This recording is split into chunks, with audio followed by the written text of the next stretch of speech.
Welcome back to my YouTube চেনেললৈ অসমবাসীলৈ মই আন্তৰিক শ্ৰদ্ধা জ্ঞাপন কৰিছোঁ। চ' গাইজ, আজি মই এটা ভিডিঅ' আপোনালোকক প্ৰস্তুতি কৰিছোঁ। ভিডিঅ'টো মোৰ শেষলৈকে আপোনালোকে চাবলৈ নাপাহৰিব গাইজ। আৰু মই আপোনালোকক দেখাব পাই বহুত আনন্দিত হৈছোঁ। আৰু চ' গাইজ, মোক শেষলৈকে আপোনালোকে চাব আৰু মোক আপোনালোকে বহুত সহযোগ কৰিব। আৰু মোৰ ভিডিঅ'টো কেনেকুৱা পালে আপোনালোকে মোৰ শেষলৈকে চাই থাকিব।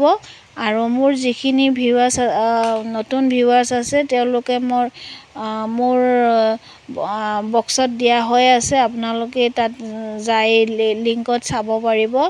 আৰু শেষত মোৰ ভিডিঅ'টো আপোনালোকে যদি ভাল পায় লাইক শ্বেয়াৰ এণ্ড ছাবস্ক্ৰাইব কৰি দিবা। মোক আগলৈকে প্ৰগতি দিশলৈ আপোনালোকে আগুৱাই নিবৰ কাৰণে মোৰ আপোনালোকলৈ অশেষ ধন্যবাদ জ্ঞাপন কৰিলোঁ। আৰু আশা কৰিছোঁ মোৰ ভিডিঅ'টো আপোনালোকে গ্ৰহণ কৰিব আৰু যোগ্যতা বুলি ভাবি আপোনালোকে গ্ৰহণ কৰিব। আৰু সকলোৱে মোক বহুত মৰম দিছে, বহুত আদৰি লৈছে, সেইকাৰণে মই নথৈ আনন্দিত হৈছোঁ। আৰু মই আজি নতুন এটা মই ভিডিঅ' প্ৰস্তুত কৰিছোঁ। ভিডিঅ'টো কি হৈছে আপোনালোকে নিজে চাবচোন। আজি মই মাছৰ মই আজি কেঁচা মাছ বনাইছোঁ। বৰালি মাছ ডাঙৰ পিচ কৰি মই বনাইছোঁ। আৰু তাত মই আজি গোটা আলুখিনি মই ফ্ৰাই কৰি লৈছোঁ। আৰু আলুৰ লগত আপোনাৰ মাছ ঢালিছোঁ, কেঁচা মাছ। আৰু কেঁচা মাছখিনি আপোনালোকে আজি মই ফ্ৰাই কৰি লোৱা নাই। কেনেদৰে আপোনালোকে এনেদৰে মোৰ দৰে আপোনালোকে বনাব। আৰু মই আলু ভাঙি দিয়া নাছিলোঁ, গোটা গোটাকৈ ৰাখিছোঁ। টমেটোৰ লগত মই ঢালিছোঁ।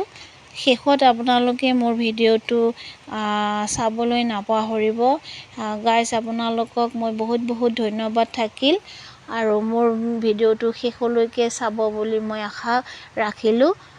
শেষত মোক জনাবচোন মোৰ চব্জিটো কেনেকুৱা পালে।